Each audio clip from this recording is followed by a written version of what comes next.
The rain had been coming down sideways for nearly 6 hours. Rebecca stood by her kitchen window, watching the trees bend and sway in the wind like they might snap at any moment. She'd lived in this cabin for almost 2 years now, tucked away in the mountains where the nearest neighbor was 5 miles down a dirt road. Most days she loved the solitude. Tonight, though, the storm made everything feel a bit too isolated. She was just about to pour herself another cup of tea when she heard it. A sound that didn't belong to the storm, a heavy, urgent pounding on her front door. Rebecca froze. Her heart started racing. Nobody came out here, especially not in weather like this. The pounding came again, more desperate this time, followed by what sounded like someone falling against the door. Every reasonable thought in her head screamed at her to stay put, to call for help, to not open that door. But something deeper, something instinctual pulled her forward. She grabbed the fireplace poker with one hand and slowly approached the door. Through the small window, she could barely make out a shape in the darkness. "Please," a man's voice came through the door, rough and broken. "Help!" Rebecca's hand trembled as she reached for the deadbolt. The moment she cracked the door open, the full weight of someone pressed against it. A massive figure stumbled forward, and she had to jump back to avoid being knocked over. The man was huge, well over 6 feet, with a thick beard matted with rain and something darker. Blood. It covered his hands, streaked across his torn jacket, splattered on his face. Rebecca's breath caught in her throat. She raised the poker, ready to defend herself. But then she saw it. Wrapped against his chest, protected by his large bloodied hands, was a baby. A tiny infant, maybe just a few months old, with a shock of dark hair and eyes that were wide but quiet. The man stumbled again, catching himself on her doorframe. His eyes met hers, and she saw something there that made her pause. Not malice, not danger, just pure, desperate exhaustion. "The baby," he managed to say, his voice cracking. "Please, she needs help." Rebecca stood there for what felt like an eternity but was probably only a few seconds. Everything in this moment went against common sense. A strange man, covered in blood, showing up at her door in the middle of nowhere during a storm. But that baby, that tiny vulnerable baby. She stepped aside. The man practically fell through the doorway, but even as he stumbled, his body angled to protect the infant in his arms. He was shaking, either from cold or shock or both.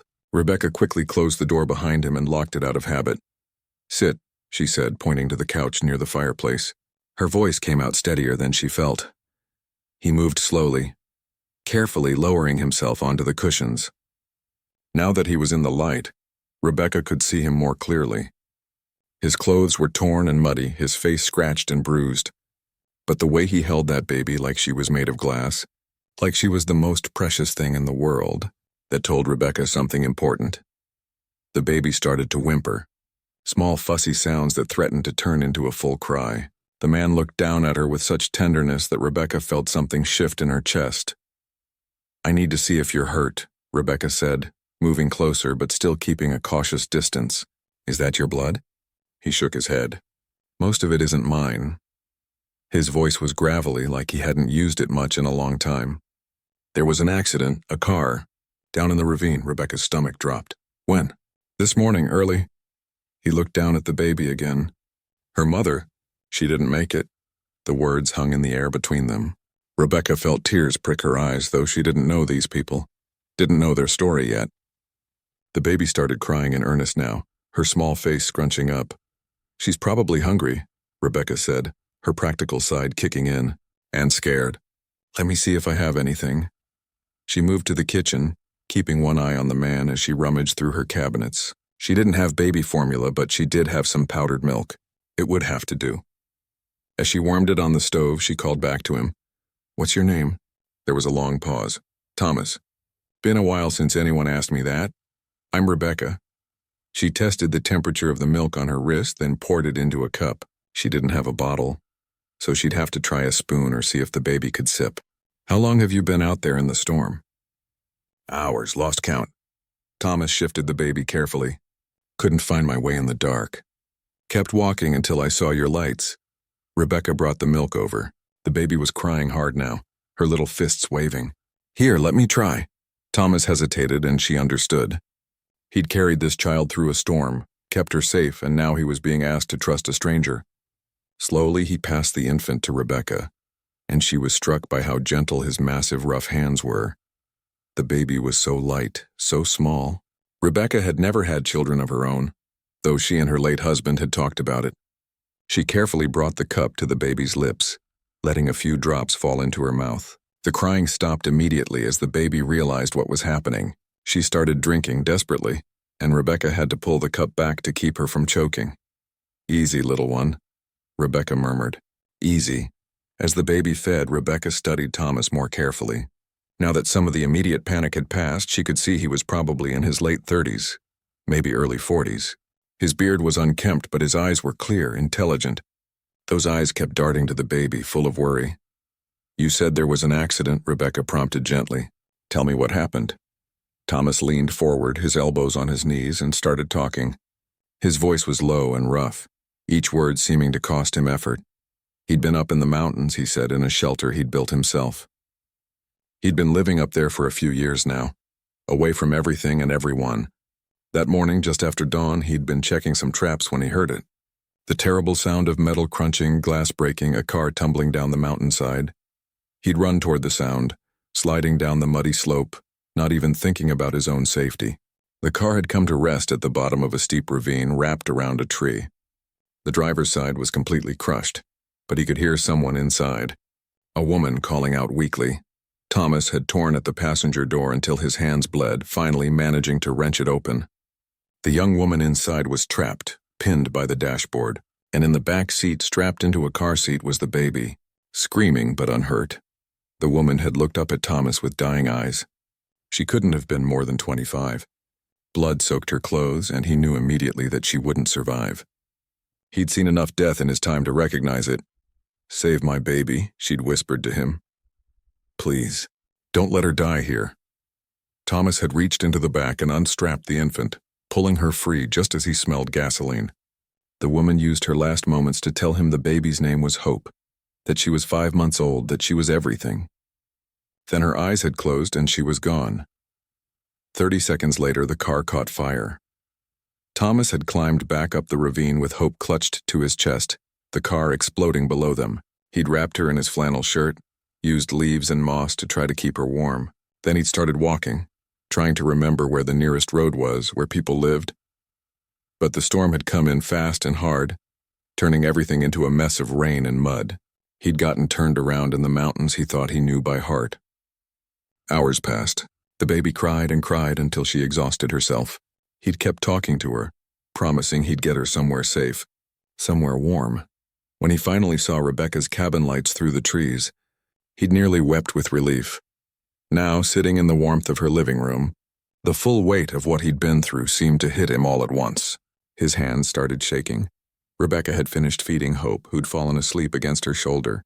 She looked at Thomas, this strange mountain man who'd stumbled into her life, and made a decision. "You need to get cleaned up," she said quietly. "There's a bathroom down the hall. Clean towels in the cabinet. I'll watch her." Thomas looked at her for a long moment, and she saw something like gratitude flicker across his face. He nodded and stood slowly, his muscles clearly aching.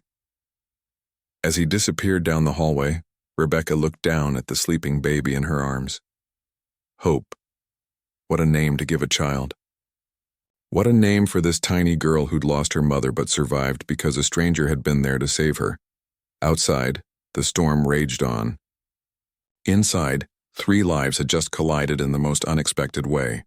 And Rebecca had no idea that opening her door tonight would change everything about her quiet, solitary existence in these mountains. Rebecca sat in her rocking chair, the baby sleeping peacefully in her arms, listening to the sound of running water from the bathroom. Her mind was racing, trying to process everything that had just happened. An hour ago, she'd been alone in her cabin, living her quiet, predictable life. Now she was holding an orphaned infant while a blood-covered mountain man cleaned up in her bathroom. She should probably be terrified, but somehow she wasn't. When Thomas emerged from the bathroom, he looked like a different person. The blood was gone, revealing the cuts and bruises underneath. He'd found one of the old shirts Rebecca kept in the guest closet, probably left behind by her late husband. As too small for him, pulling tight across his broad shoulders, but it was clean. His hair and beard were still wet, dripping onto the collar. Without all the mud and blood, Rebecca could see his face properly now. There were deep lines around his eyes, the kind that came from years of squinting into the sun. Or maybe from years of grief. "Thank you," he said quietly, standing awkwardly in the doorway like he wasn't sure if he was allowed to come back in. "Sit," Rebecca said, nodding toward the couch. "We need to figure out what happens next." Thomas lowered himself onto the couch again, wincing as he did. Now that the adrenaline was wearing off, Rebecca could see he was in pain. His hands were wrapped in the towel she'd left out, but blood was already seeping through. "Let me see," she said, carefully standing with Hope still in her arms. The baby stirred but didn't wake. Rebecca laid her gently in the makeshift bed she'd created using couch cushions and blankets, building up sides so she couldn't roll. She went to the bathroom and returned with her first aid kit. It wasn't much, just basic supplies, but it would have to do. Thomas held out his hands reluctantly. The cuts were deep, some still bleeding. Rope burns mixed with tears from tearing metal. Rebecca cleaned them carefully, and to his credit, Thomas didn't make a sound even though she knew it had to hurt. "You're going to need stitches on a few of these," she said, examining the worst cut on his palm. "I'll be fine." "That's not a suggestion." Rebecca met his eyes firmly. "We need to call for help anyway. Report the accident. Get that baby to proper care." Thomas's jaw tightened. "Phone lines? Down. Happens every time there's a storm like this out here." Rebecca continued bandaging his hands. "Sometimes takes days to fix, and the main road is probably washed out." It usually is. She could see the tension in his shoulders. He glanced at Hope, sleeping peacefully now, her tiny chest rising and falling. "I need to go back," he said suddenly. "To the car. Her mother, she deserves better than to be left there." Rebecca paused in her work. "In this storm? You'd never find it in the dark. And even if you did, you can't help her now. What you can do is help her daughter." Thomas was quiet for a long moment. When he spoke again, his voice was rough. "I keep seeing her face. The mother, she was so young, terrified. But her last words weren't about herself, just about saving her baby." "That's what mothers do," Rebecca said softly. She finished wrapping his hands and sat back. "They save their children however they can." "You have kids?" The question caught her off guard. "No, we wanted them, my husband and me. But he got sick before we had the chance. Cancer. Took him 2 years ago." "I'm sorry," Rebecca shrugged, though the pain of it still caught her sometimes. "That's why I'm out here. Couldn't stand being in the city anymore. In the house we'd picked out for the family we'd never have. Needed somewhere quiet to figure out what comes next." Thomas nodded slowly. "I understand that. Running from something? Is that what you've been doing? In the mountains?" He was quiet for so long that Rebecca thought he wasn't going to answer. Then he started talking. Slowly at first, like the words had to be pulled out of him. He'd had a family once. A wife named Catherine and a little girl named Lily. They'd lived in a small town about 100 miles from here. He'd been a carpenter, made good money building custom furniture. Life had been simple and good. Then one night 5 years ago, there'd been a fire. An electrical problem in the walls, the investigators said later. Nothing anyone could have prevented. Thomas had been working late in his shop out back. By the time he saw the flames and got to the house, it was too late. The smoke had already taken them. He'd tried to go in anyway. The firefighters had to physically hold him back. He still had the scars on his arms from where he'd fought them, desperate to reach his family even though they were already gone. Afterward, he'd fallen apart. Lost the business. Lost the house. Started drinking. Stopped caring about anything. One day he'd woken up and realized he'd rather be dead than feel what he was feeling. So he'd driven up into the mountains with a bottle of pills and a plan to not come back down. But then what? Rebecca asked quietly. Hope stirred in her sleep, making small sounds. Then I met a dog. Thomas's mouth twisted into something that wasn't quite a smile. Half-wild thing, skinny as a rail, one ear torn up from a fight. Kept following me. I tried to chase him off, but he wouldn't go. Just sat there watching me with these big brown eyes. What happened? I shared my food with him. Then I thought, well, I'll stay one more night to make sure he's okay. Then another night. Pretty soon I'd been up there for a week and the dog was still with me. Started calling him Bear because he was so big. Thomas looked down at his bandaged hands, realized I was taking better care of that dog than I'd been taking care of myself. Started building a proper shelter, setting traps, making it through each day. Bear stayed with me for 3 years, best friend I ever had. He died last winter. I'm sorry, Rebecca said and meant it. I've been alone since then. Told myself I preferred it that way. Safer. Can't lose what you don't have. He looked over at Hope. Then today happened.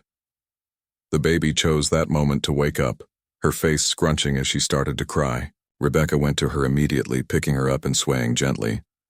She's going to need more than warm milk, Rebecca said. Diapers, formula, proper bottles, and medical attention. That crash was traumatic even if she seems okay. How long before we can get word out? Could be tomorrow if we're lucky. Could be 3 or 4 days. Rebecca looked around her small cabin. I have some supplies. Cloth that could work as diapers. We'll make do. Thomas stood up, pacing to the window. The storm was still going strong outside. Those relatives of hers, if she has any, they'll be looking for her. Worried sick, we'll get her home to them, as soon as we can. Rebecca was bouncing Hope gently. The baby had stopped crying but was making unhappy sounds. But right now, we're all she's got. Over the next hour, they worked together to set up a more permanent sleeping spot for Hope. Rebecca found an old laundry basket that they lined with soft blankets. Thomas proved surprisingly handy, using some scrap wood from her porch to create a safer base for it. They took turns walking with Hope when she fussed. Thomas sang to her in a deep, rumbling voice, old songs that Rebecca didn't recognize. The baby would quiet down when he sang, her eyes wide and focused on his bearded face. You're good with her, Rebecca observed. My daughter, she used to have trouble sleeping. I'd walk her around the house at night, singing whatever came to mind. Catherine used to joke that I'd sing the phone book if I ran out of songs. It was the first time he'd spoken about his family without that haunted look in his eyes. Rebecca saw something shift in him as he held Hope, some of that old tenderness coming back to life. Around midnight, they finally got Hope settled and sleeping peacefully in her basket. The storm had lessened to a steady rain. Rebecca made them both some soup heated up from a can, and they sat at her small kitchen table. What's your story? Thomas asked between bites. How'd you end up out here? Rebecca told him about her life before, the career in accounting that had paid well but left her feeling empty. Meeting David at a friend's wedding and knowing within a week that he was the one. Their plans for the future that kept getting postponed because of work, because they wanted to save more money, because there was always time until there wasn't. After he died, I realized I'd been living my whole life waiting for it to start, Rebecca said, waiting for the right time, the right circumstances. So I sold everything, bought this place, and decided to figure out what actually mattered to me. Did you figure it out? Still working on it, she smiled slightly. Though tonight's definitely thrown a wrench in my quiet contemplation. Thomas almost smiled back. Almost.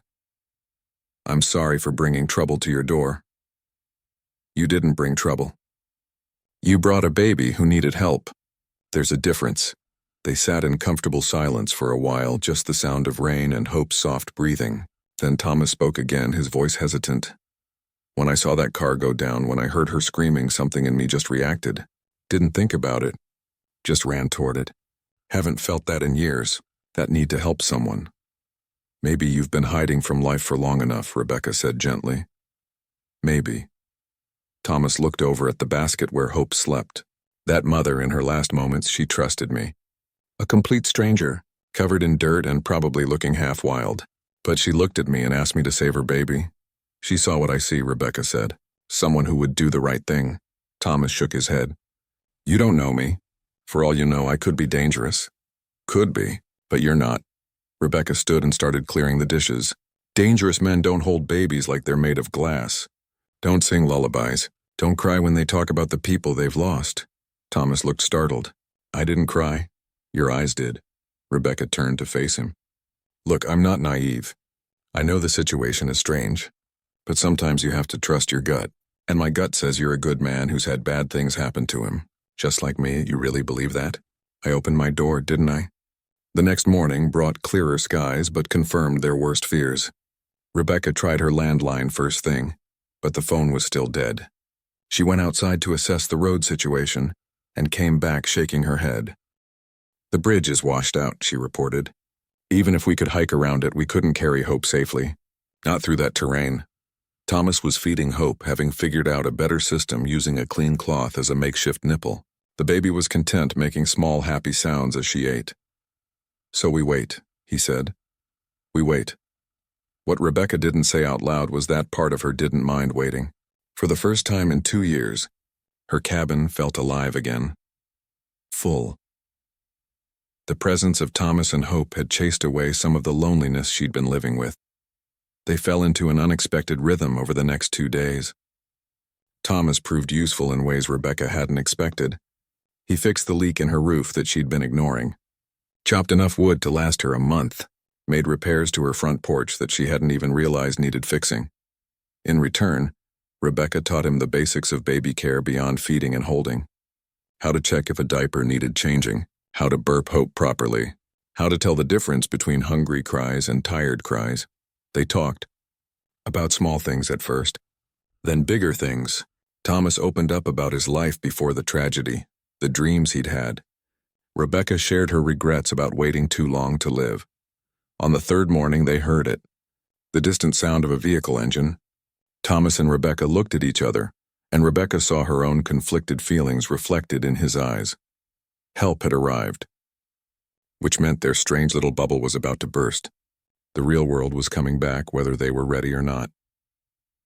The sheriff's truck pulled up to Rebecca's cabin just before noon, followed by an ambulance and a social services vehicle. Rebecca stood on the porch holding Hope while Thomas hung back near the doorway, suddenly looking like he wanted to disappear into the woods. Sheriff Coleman was a woman in her mid-50s with sharp eyes that took in everything. She introduced herself, then immediately focused on the baby. "This is the infant from the Henderson accident?" she asked. "Henderson?" Rebecca repeated. Was that her name? The mother? Jennifer Henderson, 24 years old. "We've been searching for her since her car was reported missing 3 days ago." The sheriff's expression softened as she looked at Hope. "Her family's been out of their minds with worry." A paramedic stepped forward. "We need to check the baby. Make sure she's not injured." Rebecca reluctantly handed Hope over, feeling an unexpected pang of loss as the infant left her arms. Hope immediately started crying, reaching back toward Rebecca. "She's been through a lot," Rebecca said quickly. "She's scared of strangers." The social worker, a young man with kind eyes named Peter Chen, smiled gently. "That's actually a good sign. Means she's been forming attachments. May I ask who's been caring for her?" "Both of us." Rebecca gestured to Thomas, who was trying to make himself invisible. "This is Thomas Mitchell. He's the one who pulled her from the wreck." Sheriff Coleman's attention snapped to Thomas. Her hand moved instinctively toward her belt. "Thomas Mitchell? The Thomas Mitchell who's been on the missing persons list for 4 years?" Thomas straightened, his jaw tight. "Wasn't missing. Was exactly where I wanted to be. Your family's been looking for you. Your sister filed a report. Thought you might be dead. Didn't mean to worry anyone." Thomas's voice was flat. "Just needed to be alone." The sheriff studied him for a long moment. "You saved that baby's life. Jennifer Henderson's father is going to want to thank you personally, but I need to hear the whole story. Everything that happened." Over the next hour, Thomas recounted the accident again while the sheriff took notes.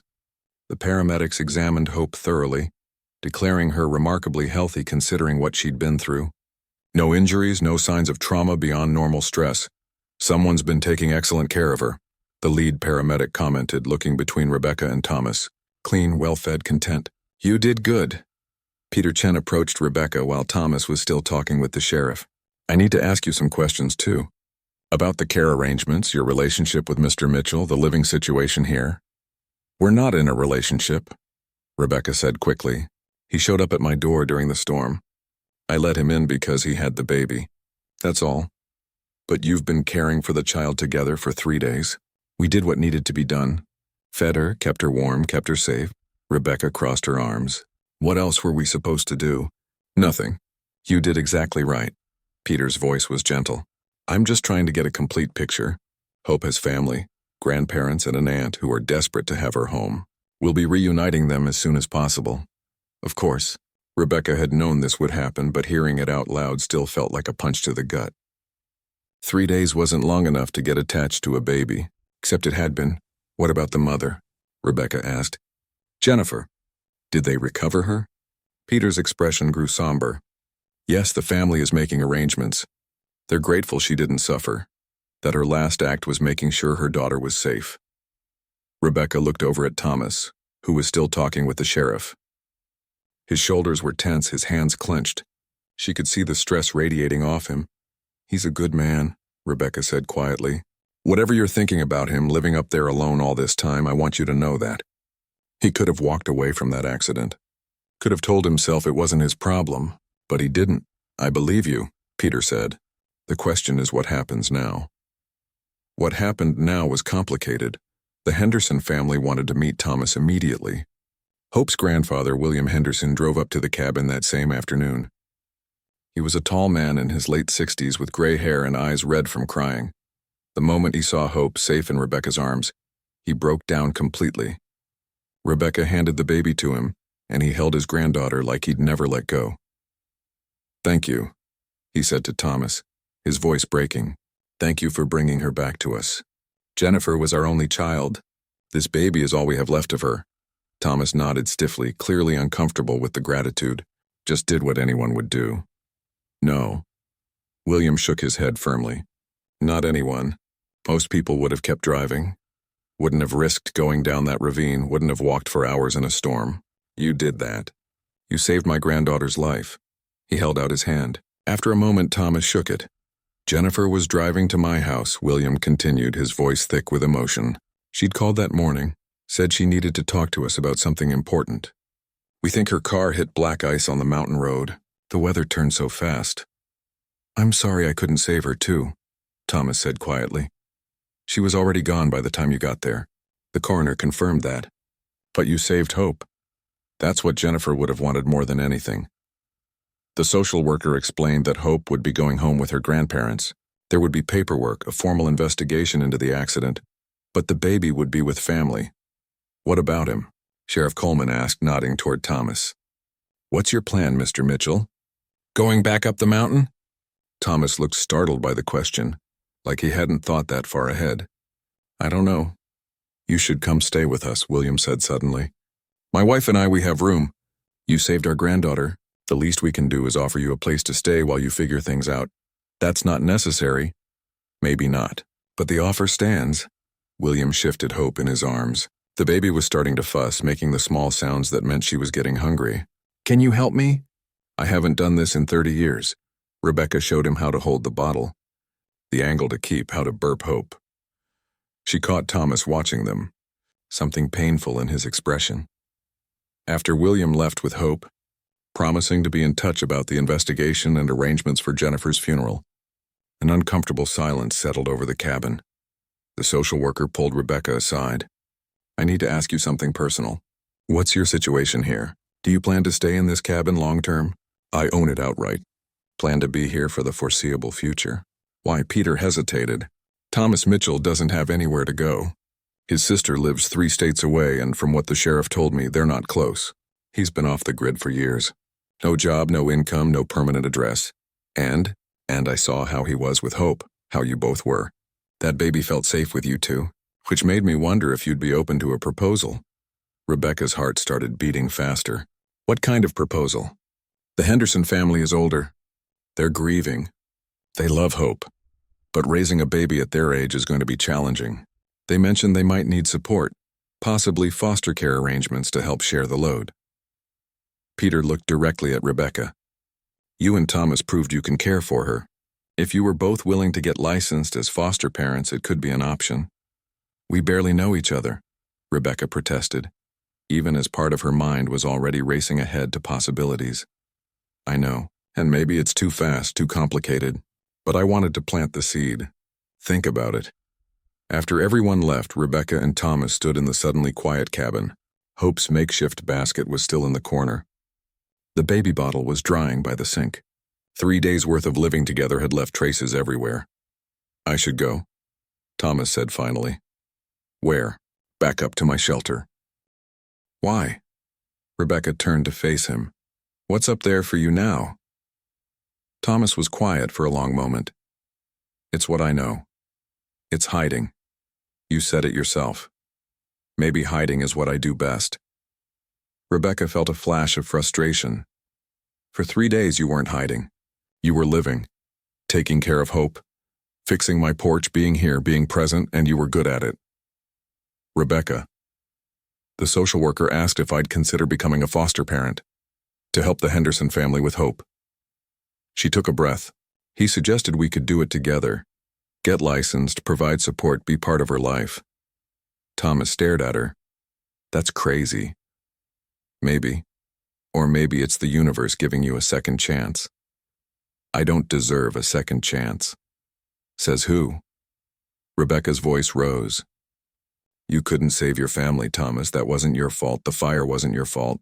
But you did save Hope. You can be part of her future if you want to be. If you're brave enough to try. Thomas turned away, his hands gripping the back of a chair. What if I fail? What if I let her down? What if you don't? Rebecca moved closer. Look, I'm not saying we rush into anything, but stay. Not up on the mountain here. Help me fix up the cabin. Get yourself back on your feet. Then we can talk about the foster care idea. See if it even makes sense. Why would you do that? You don't know me. I know enough. I know you sang lullabies to a scared baby. I know you walked through a storm to save her. I know you fix things, and you're careful, and you carry your grief like it's the only thing that matters. Rebecca's voice softened. But grief isn't living, Thomas. We both know that. He was quiet for so long she thought he'd say no. Then very quietly, he spoke. I don't know how to come back from where I've been. Nobody does at first. That's okay.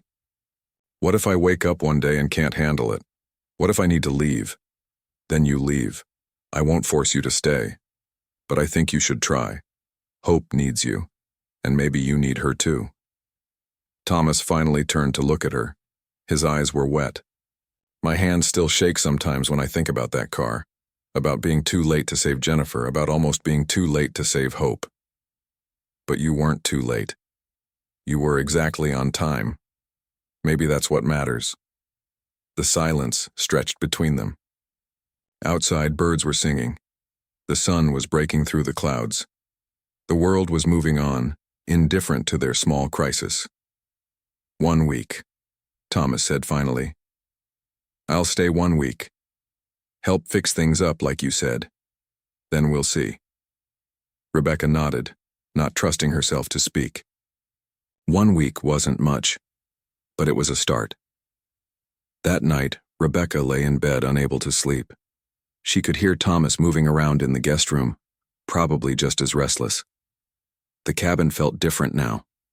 3 days ago, it had been her refuge, her escape from the world. Now it felt like something else, like maybe a beginning instead of an ending. Her phone buzzed. The lines were back up. She had a dozen messages from concerned friends, asking if she'd survived the storm okay. She texted back that she was fine, better than fine, actually. She didn't mention the mountain man or the baby. That story felt too fragile, too new to share yet. In the morning, Thomas was already up when she emerged from her bedroom. He'd made coffee, somehow figuring out her ancient machine. He'd also sketched out plans on a piece of paper. The roof needs more than a patch job, he said without preamble, and the foundation on the west side is starting to shift. I could fix both, but it'll take more than a week. Rebecca smiled into her coffee mug. I guess you'll have to stay longer then. Thomas almost smiled back. Almost. They spent the morning in comfortable silence, Thomas taking measurements and making notes while Rebecca worked on her own projects. It felt natural, this quiet companionship, like they'd been doing this for years instead of days. Around noon, William Henderson called. Hope was doing well, he reported. The pediatrician had checked her thoroughly. She was healthy, perfect, but she was fussy, wouldn't settle, only seemed to calm down when William sang, trying to imitate the deep voice she'd gotten used to. Would it be all right if we visited? William asked. My wife wants to meet you both, and I think Hope might benefit from seeing some familiar faces. Of course, Rebecca said. Come whenever you'd like.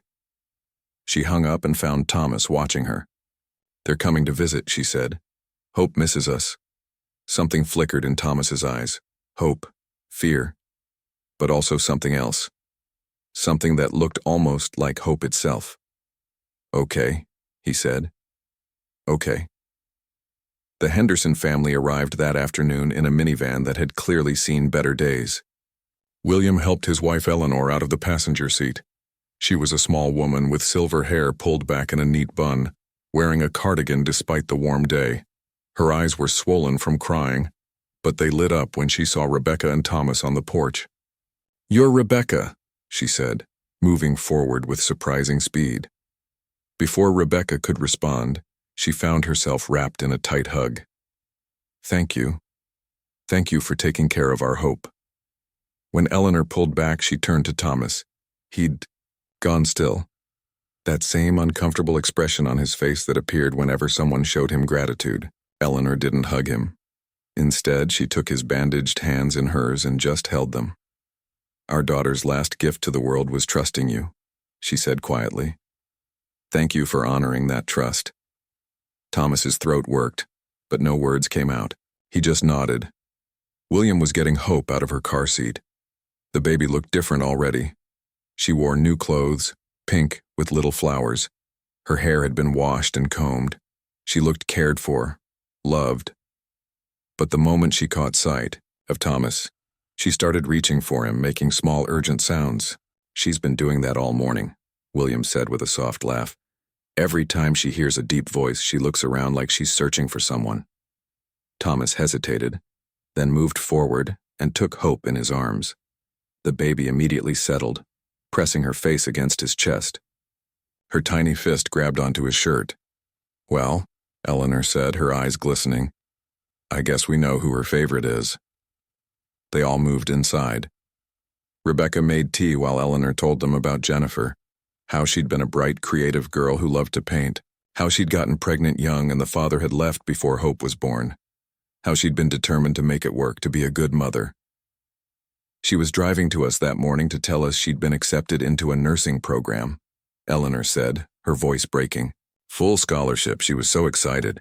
Said she'd finally figured out how to give Hope the life she deserved." "She sounds like she was a wonderful person," Rebecca said softly. "She was. And she made the right choice in her last moments, trusting this man to save her baby." Eleanor looked at Thomas, who was still holding Hope. The baby had fallen asleep against him. "You're not what we expected." Thomas raised an eyebrow. "What did you expect?" "Someone harder. Colder. When the sheriff said you'd been living alone in the mountains for years, we thought—" She trailed off. "That I was some kind of hermit?" Thomas's voice was dry. "You wouldn't be wrong." "Maybe you were," William said. "But that's not who you are now. We see how you hold her, like she's precious."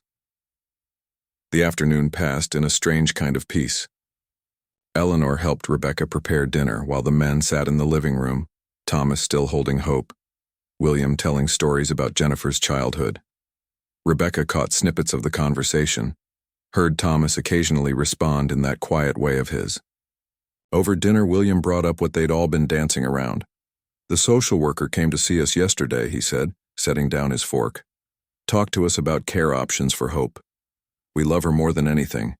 But Eleanor and I, we're not young anymore. Raising a baby is demanding." "We can do it," Eleanor said quickly. "We will do it. She's our granddaughter." "But we might need help," William continued gently. "The social worker mentioned that you two might be interested in fostering, in being part of Hope's life." Rebecca and Thomas exchanged glances. They hadn't talked about it since that first conversation. Both of them had been avoiding the topic like it was too big, too impossible. "We haven't discussed it fully," Rebecca said carefully. "It's complicated." "Of course it is. Everything about this situation is complicated." William leaned back in his chair. "But here's what I know. Hope feels safe with you both. That matters. In a world where she's just lost her mother, having people who make her feel secure, that's precious." "We're strangers," Thomas said. "Known each other less than a week. Sometimes that's how life works. The most important people come into our lives when we least expect them." Eleanor reached across the table to touch Rebecca's hand. "We're not asking you to decide anything today.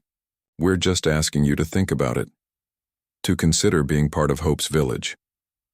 After the Henderson family left, Rebecca and Thomas cleaned up in silence. The cabin felt too quiet again without Hope's presence. Rebecca kept glancing at the empty basket in the corner, feeling the absence. "She's gotten under your skin," Thomas observed, loading dishes into the sink. "She's gotten under both our skins," Rebecca countered. "I saw your face when they drove away." Thomas didn't deny it. He just stared out the kitchen window at the darkening sky. "I've been thinking about what you said about second chances. And? I'm scared." The admission seemed to cost him. "What if I fail her? What if something happens and I freeze or make the wrong choice, or I'm too damaged to be what she needs?" Rebecca dried her hands and turned to face him. "You want to know what I think? I think you're already more than what she needs. You risked your life to save her. You walked through a storm.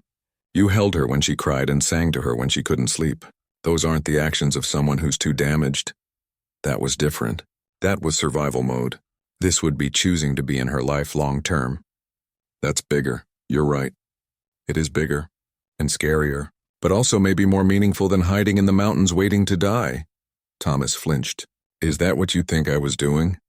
Weren't you?" Rebecca's voice was gentle but firm. "Thomas, I've been where you are. After David died, I wanted to disappear too. That's why I bought this place. I told myself I was finding peace, but really I was just running from the pain. From life, and that changed because a mountain man showed up at my door with a baby and reminded me what it feels like to be needed. To be useful. To care about something beyond my own grief." Rebecca moved closer. "You did that. For both of us." Thomas was quiet for a long time.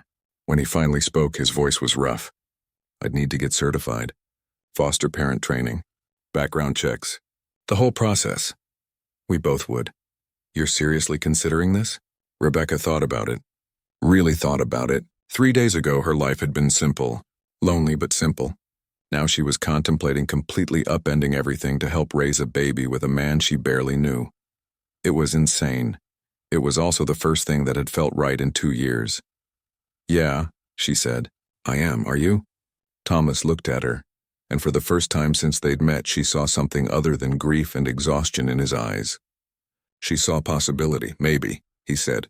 "Let's talk to Peter tomorrow. See what it would actually involve."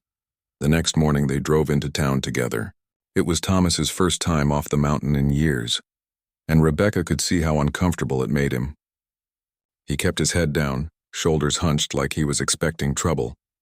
Peter Chen met them at the county office. He seemed pleased but not surprised to see them. "I had a feeling you two would come around," he said, gesturing them into his office. "Let me explain what the process looks like. Foster parent certification would take time. Background checks, home inspections, mandatory training classes. It could be months before they were approved. But there was a middle path," Peter explained. "They could apply for what was called kinship care consideration. Since you were the ones who saved Hope and provided her initial care, and since the Henderson family has specifically requested your involvement, we can fast-track certain aspects. You'd work closely with the grandparents, providing support and backup care. Eventually, if everyone agrees, it could become a formal shared custody arrangement." "What would that look like day to day?" Rebecca asked. "That would be up to you and the Henderson family to figure out. But typically, the child would primarily live with the grandparents, and you'd provide respite care. Weekends, maybe. School pickups. Whatever works for everyone involved." Thomas shifted in his seat. "What about me? My background? Living off-grid for years. Does that disqualify me? No criminal record, no history of violence or abuse. You saved a child's life. That doesn't disqualify you, Mr. Mitchell. Though I'll be honest, the living situation is a factor. You'd need a stable address, steady income eventually. The training program could help with that. We have resources for people transitioning back into society." Over the next hour, Peter walked them through everything. The paperwork was extensive. The commitment was serious. But by the time they left his office, both Rebecca and Thomas had started the application process. In the parking lot, Rebecca turned to Thomas. "Are you sure about this?" "No, but I wasn't sure about coming down from the mountain either, and look where that got me." He almost smiled. "Figured I'd try this whole second chance thing. See what happens. It's going to be hard. All of it. Learning to be around people again. Dealing with your past, figuring out how to be part of a baby's life." "I know." Thomas looked at her seriously. "But I'd rather fail trying than spend the rest of my life wondering what if. They started the training classes the following week. It was a group setting, which made Thomas visibly uncomfortable at first. But as the weeks went on, Rebecca watched him slowly start to engage. He asked questions, shared his experience with Hope, even talked about losing his own daughter, which made everyone in the room fall silent. The instructor, a woman named Carol who'd been doing this for 30 years, pulled Rebecca aside after one session. "That man has been through hell," she said quietly.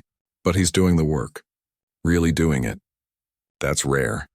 Meanwhile, they fell into a routine. Thomas stayed in the guest room but spent his days working on the cabin. He rebuilt the front porch, reinforced the foundation, fixed the roof properly. Rebecca watched a broken man slowly putting himself back together by putting her home back together. They saw Hope twice a week, sometimes at the Henderson house, sometimes at the cabin.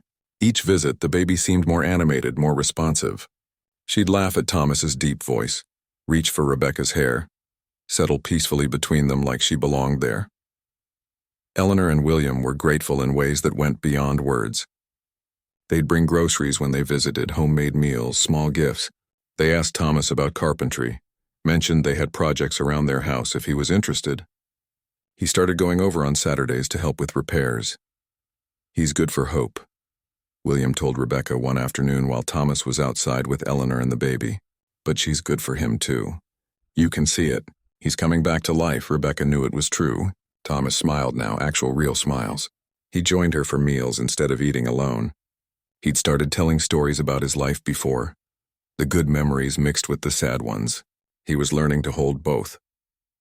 One evening, about 2 months after they'd started this journey, Thomas found Rebecca on the porch watching the sunset. "My sister called today," he said, sitting down beside her. "Somehow heard I was back in the world. Wants to visit. How do you feel about that?" "Terrified, but maybe ready." He paused. "She has kids. My niece and nephew. I haven't seen them since they were babies. They're teenagers now. Family is hard. Yeah." Thomas was quiet for a moment, "But maybe worth it. That's what Hope's teaching me, that loving people is worth the risk of losing them." Rebecca reached over and took his hand. Not romantic, just supportive. Two people who'd found each other in the darkness, helping each other back to the light. "We got our home inspection date," she said. 2 weeks from now. Think we'll pass? The cabin's never looked better thanks to you. And we've done all the training. I think we have a real shot." Thomas squeezed her hand.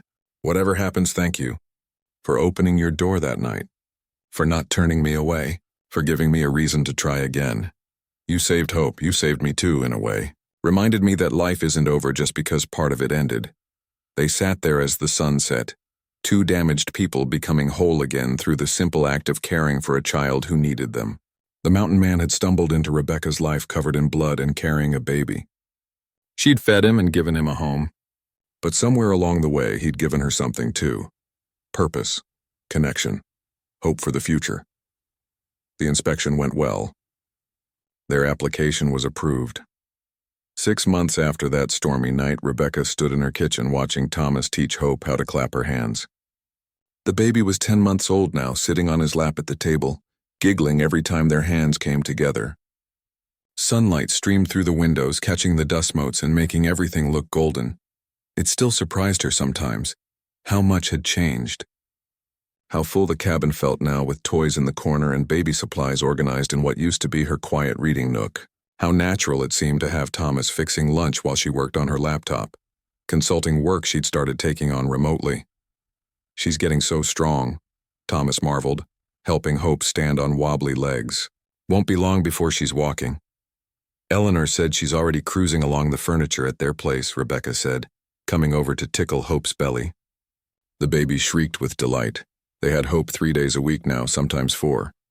The arrangement with the Henderson family had evolved into something that worked for everyone. Eleanor and William handled the weekdays, doctor appointments, and daily routines. Rebecca and Thomas took weekends and gave the older couple breaks when they needed them. It wasn't traditional, but it was working. "My sister's coming next weekend," Thomas said, settling Hope back on his lap. "She wants to meet Hope and you." "Nervous?"